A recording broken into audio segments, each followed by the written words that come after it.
Russia বললেই আমাদের চোখে ভেসে ওঠে হাড় কাঁপানো শীত আর তুষারপাতের ছবি। কিন্তু এই বিশাল দেশের ভেতরেই লুকিয়ে আছে এক টুকরো ইসলামী ঐতিহ্যের জনপদ তাতারিস্তান।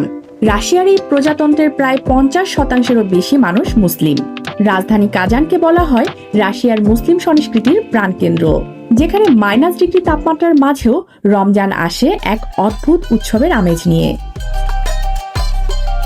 তাতারিস্তানের রমজান মানেই কনকনে ঠান্ডা আর তুষারপাতের সাথে লড়াই। এখানকার মুসলিমরা দিনের দীর্ঘ সময় রোজা রাখেন।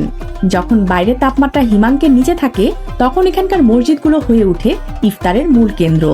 বিশেষ করে কাজানের বিখ্যাত কুল শরীফ মসজিদ এর নীল গম্বুজ যখন তুষারে ঢেকে যায়, তখন আজানের ধ্বনি এক অপার্থিব পরিবেশ তৈরি করে। তাতারিস্তানের ইফতারের সবচেয়ে বড় বৈশিষ্ট্য হলো তাদের বিশাল গণ ইফতার বা রিপাবলিকান ইফতার।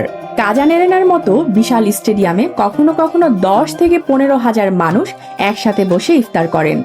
ধনী দরিদ্রের কোনো ভেদাভেদ নেই, সবাই একই দস্তারখানে বসে ইফতার ভাগ করে নেন। রাশিয়ার মতো দেশে এই সংহতি সত্যি দেখার মতো।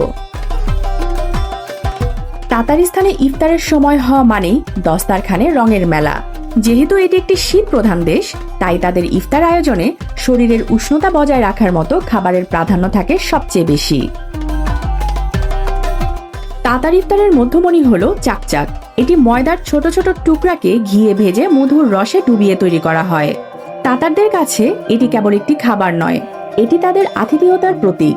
গোল পাহাড়ের মতো সাজানো এই সোনালী রঙের মিষ্টিটি ছাড়া তাদের ইফতার আয়োজন যেন ভাবাই যায় না।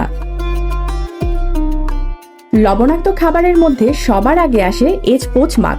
তাতার ভাষায় এর অর্থ হলো 3 কোনা। এটি একটি বিশেষ ধরনের পেস্ট্রি বা পাই, যার ভেতরে থাকে ছোট ছোট করে কাটা মাংস, আলু এবং প্রচুর পেঁয়াজ। এর বিশেষত্ব হলো এটি চুলায় এমনভাবে বেক করা হয় যাতে ভেতরটা খুব রসালো থাকে।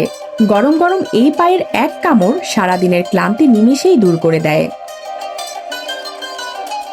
তাতারিস্তানের হাড় কাঁপানো শীতে ইফতারের আরাম দিতে থাকে বিভিন্ন ধরনের স্যুপ। এর মধ্যে শুল্পা বা মাংসের ক্লিয়ার স্যুপ খুব জনপ্রিয়। তবে সবকিছুর শেষে তাদের সিগনেচার হলো তাতার চা। তারা চায়ে প্রচুর দুধ এবং মাঝে মাঝে মাখন ব্যবহার করে। এই কড়া চা আর সাথে থাকা শুকনো ফল বা বাদাম তাদের ইফতারকে পূর্ণতা দেয়। মিষ্টি আর ঝালের এই চমৎকার ভারসাম্যের পাশাপাশি তাদের টেবিলে থাকে প্রচুর স্থানীয় ফল এবং ঘরে তৈরি ব্রেড বা নান। রাশিয়ার এই অংশে ইফতার মানেই যেন ঐতিহ্যবাহী খাবারের এক দীর্ঘ তালিকা, যা কেবল ক্ষুধা মেটায় না, বরং তীব্র শীতে শরীরে যোগায় অবিশ্বাস্য শক্তি। স্মিতা ইফতেখার, ডেস্ক রিপোর্ট, আলোকিত স্বদেশ।